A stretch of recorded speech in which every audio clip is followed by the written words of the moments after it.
Tratam-se de ações de policiais federais com pedidos de indenização equivalente ao período acometido ao cumprimento de plantões de sobreaviso sem a devida compensação de horários ou contraprestação pecuniária. Então, a matéria é uma só nos 4 processos, envolvendo essa questão nova diante da jurisprudência, uma matéria que ela está agora graçando nos tribunais, referente à questão do pagamento de uma indenização pelo sobreaviso cometido ao policial federal sem a contraprestação ou sem a compensação. A sentença indeferiu o pedido a lume dos seguintes fundamentos. A uma, porque não se aplicaria a limitação de jornada do artigo 19 da Lei 8.112 de 90, por existir uma lei específica para o policial federal, que é a Lei 4.878 de 65, que o policial federal tem regime de dedicação exclusiva, na forma do artigo 24 da Lei 4.078 e do parágrafo 1º do artigo 2º da Portaria 1.253 de 2010 do Delegado-Geral da Delegacia de Polícia Federal. Que a dedicação exclusiva é igual a um poder ser chamado a qualquer instante ou lugar, independentemente de se encontrar em serviço ou em local ou em horário de descanso. Que a Portaria 1.252 de 2010 da Delegacia Geral da Polícia Federal regulamenta o sobreaviso nos seguintes termos: de que sobreaviso é uma mera expectativa de serviço, não é jornada; de que o policial é diferente de outros servidores; de que o adicional de gratificação de função policial remunera a dedicação exclusiva, por isso remunera também o sobreaviso; que não existe inconstitucionalidade ou ilegalidade e que, portanto, não há direito violado e, por isso, a improcedência da ação. Data máxima vênia. Existem inúmeros fundamentos que desautorizam essa conclusão. Ainda que se trate de uma matéria que agora demanda ser esclarecida nos tribunais, existem inúmeros fundamentos que desautorizam essa conclusão e autorizam o provimento deste recurso. Naquilo que se diz que supostamente não se pode aplicar a limitação de jornada ao trabalhador policial federal. Eu gostaria de dizer que não é o artigo 19 da Lei 8.112 que impõe a limitação de jornada ao servidor público. Não é essa lei, e talvez por isso o parágrafo 2º daquele artigo 19 estaria autorizando que uma lei especial colocasse jornadas diferentes para outros servidores. Não é isso. Quem impõe a limitação de jornada é a Constituição Federal, no artigo 7º, inciso 13.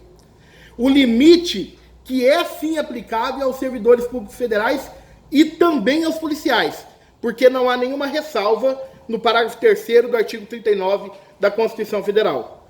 Portanto, o fato do artigo 24 da Lei 4.878, conjuminado com aquela Portaria 1.253 da Delegacia Geral da Polícia Federal, o fato desses dispositivos infraconstitucionais estabelecerem que o policial tem uma jornada integral em dedicação exclusiva e nisso estaria autorização para cometê-lo sobre aviso sem contraprestação ou remuneração, estes fatos não possuem relevância jurídica porque a limitação está na Constituição Federal.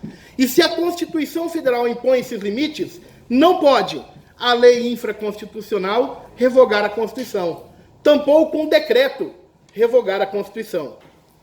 Quanto ao regime de dedicação exclusiva, supostamente excluir o direito à indenização do sobreaviso não compensado. Data máxima vênia, a disposição de poder ser chamado a qualquer instante ou lugar, independente de se encontrar em serviço ou em horário de descanso, diz respeito à magnificência da função desempenhada. Diz respeito ao papel fundamental de promoção da paz social íncito à prática do profissional de polícia. Diz respeito ao papel fundamental que esse agente exerce na nossa sociedade. Mas isso não faz do policial federal, não o transforma em um escravo do arbítrio estatal, a ter que se ativar ininterruptamente ao cumprimento de jornada efetiva ou diferida, que é o caso do sobreaviso sem que algum limite houvesse para tanto. Limite esse que, como dito, está na Constituição Federal. Exclusividade é o impedimento de se exercer outra atividade profissional remunerada em concomitância ao exercício daquela função em que está empossado. A jornada possui limitação constitucional, como nós mencionamos. O adicional de função policial sobre-remunera esse estado de exclusividade, mas não a imposição desmedida de uma jornada de trabalho direta ou diferida, como é o caso do sobreaviso. A rigor, a decisão guerreada, data máxima vênia, confunde a natureza jurídica do sobreaviso, que possui sim natureza jurídica de jornada de trabalho diferida na modalidade de jornada de trabalho do tempo à disposição. É assim que preleciona toda a doutrina sobre essa matéria que for buscada a sua análise. E essa questão rompeu as raias da discussão doutrinária desde 2016, porque o Tribunal de Contas da União firmou um parecer com caráter normativo e vinculante para toda a administração pública federal, reconhecendo o sobreaviso para os servidores públicos da União, assim como reconhecendo a sua natureza jurídica de ser parte integrante da jornada de trabalho. Isso está no Acórdão 784 de 2016 do plenário do Tribunal de Contas da União. Portanto, essa discussão sobre ser o sobreaviso, natureza jurídica, possuir natureza jurídica de jornada de trabalho diferida na modalidade de tempo à disposição, está superada em sede doutrinária, em sede jurisprudencial administrativa, pelo acórdão vinculante firmado pelo Tribunal de Contas da União. Ainda um outro ponto atacado na sentença guerreada. Quanto a supostamente inexistir inconstitucionalidade ou ilegalidade na imposição do sobreaviso não compensado ao policial federal.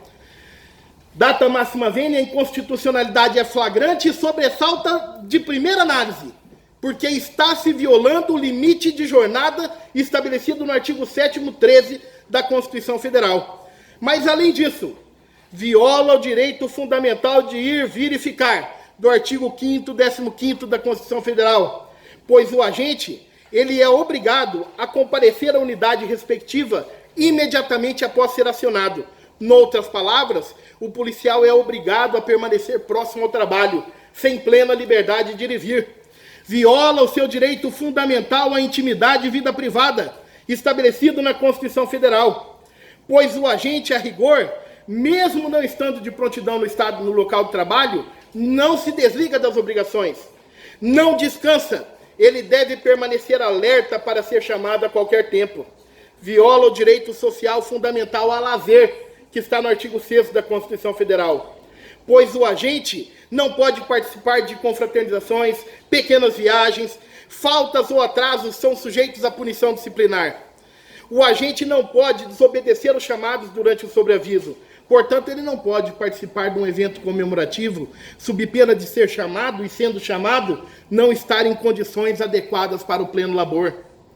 Se ele está em estado de sobreaviso, isso viola o direito fundamental à isonomia, assim considerado dentro da própria classe. Porque aqueles que estão no plantão têm o seu direito à intimidade, têm o seu direito ao lazer cometidos. E os que não estão no plantão podem gozar isso de maneira plena. Aonde está a isonomia de se tratar uns de um jeito e outros de outro, se são ambos integrantes da mesma categoria? Viola ainda a dignidade da pessoa humana, porque o tempo possui sim relevância jurídica na vida digna das pessoas. O tempo é a única commodity insuscetível de reparação in natura. E cada instante da vida desse agente, que é cometido ao plantão de sobreaviso, em que ele não pode dispor da sua liberdade, da sua intimidade, do seu lazer, ele não poderá mais ser reposto. Portanto, há uma flagrante violação ao princípio da dignidade da pessoa humana. Exceder a imposição de jornada diferida que fere a Constituição Federal também vai de encontro aos primados da legalidade, da moralidade e da eficiência. A legalidade porque a ninguém é dado fazer ou deixar de fazer, senão em virtude de lei.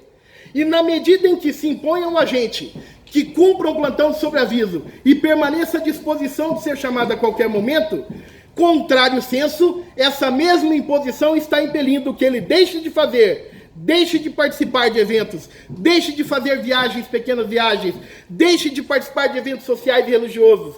Há uma franca violação do princípio da legalidade.